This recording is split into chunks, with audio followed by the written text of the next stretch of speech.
On March 8, 2014, at 12:41 a.m., the Malaysian plane took off from Kuala Lumpur en route to Beijing, China, carrying 239 people on board, including 227 passengers and 12 crew members. The plane was in excellent condition, the skies were clear, and the weather was calm. The flight captain had extensive experience, having worked for Malaysia Airlines for 33 years with over 18,000 flight hours, indicating his significant expertise. After 20 minutes of takeoff, at an altitude of 10,700 meters, the autopilot was engaged. Then, the air traffic controller at the Kuala Lumpur control tower said to the passengers, "Good night," and after that, nobody saw the plane again. And this became the biggest mystery in aviation history. The plane completely disappeared from radar screens, and attempts to establish contact with the aircraft by the control tower were unsuccessful. It was officially declared that the plane had disappeared, sparking the largest search operation in history. 7 countries, including Malaysia, Australia,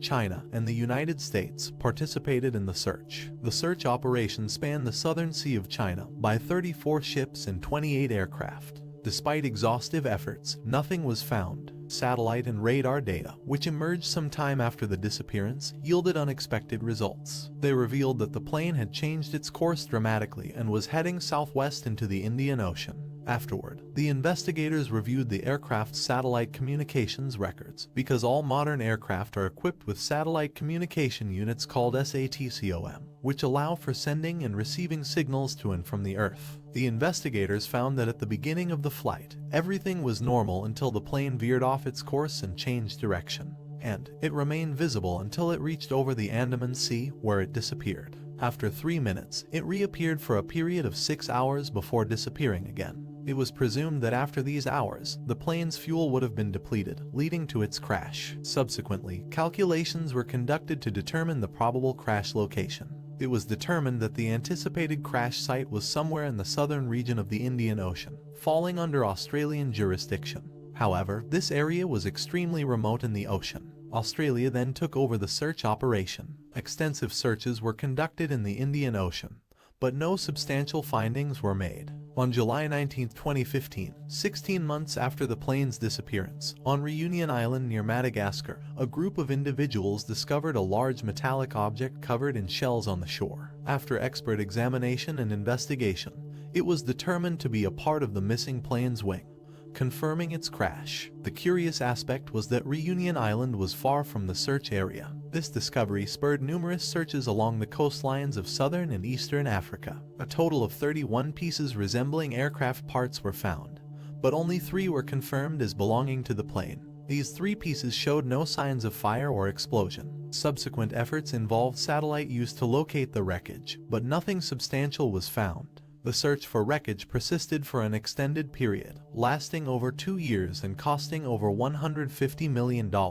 Despite these efforts, no plane wreckage or passenger remains were located. In January 2017, the search operations were officially halted. However, the American salvage company, Ocean Infinity, continued the search until May 2017 after obtaining permission from the Malaysian government, but without any benefit. Several theories have emerged to explain what happened to Flight MH370. One theory suggests that the plane was hijacked by a group of passengers who smuggled weapons on board. They managed to take control of the aircraft and hide it from radar, supported by the fact that passenger records revealed individuals using forged passports. However, the question arises as to why the hijackers didn't make any demands. Later, investigators concluded that these passengers were likely seeking asylum and had no malicious intentions, as they couldn't be linked to any criminal organizations. Another theory posits that a fire occurred on board due to the presence of lithium batteries, causing the plane to change its course and attempt to return to the airport. However, this theory faces a problem as the plane overflew Malaysia and continued its flight without landing. There's a theory suggesting a technical malfunction led to the plane's crash, but skepticism arises from the fact that the aircraft is equipped with automatic backup systems for emergencies. There are also those who suggest that the plane might have been brought down by missiles, but no evidence has been found to confirm this. There's another theory that suggests the flight's captain, Zahiri Ahmad Shah, might have carried out a mass suicide.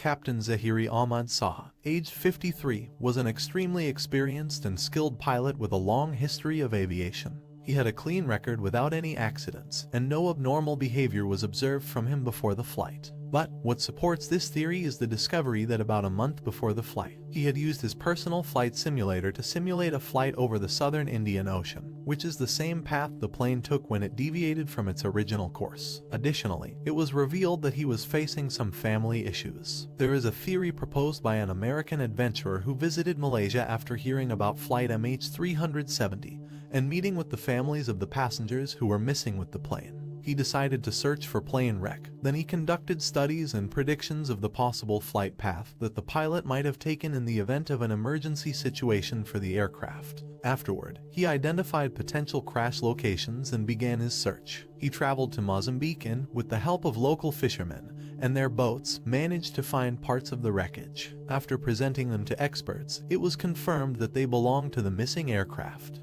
He then continued the search operation and was able to collect 1/3 of the plane wreckage in 6 different countries. Some remain skeptical of this adventurer's claims, but he provided evidence to support his findings, and he managed to collect 1/3 of the plane's wreckage. As of now, a definitive answer about what happened to Flight 370 or how it disappeared has not been found. The complete structure of the aircraft has also not been discovered. This case remains a major mysterious puzzle that has not been solved to this day. And now, we hope you've enjoyed with us. Write to us in the comments about your opinions and theories regarding what happened to Flight MH370 and how it disappeared. Which theory do you find most plausible among the ones mentioned earlier? And don't forget to subscribe to the channel, like the video, and share it.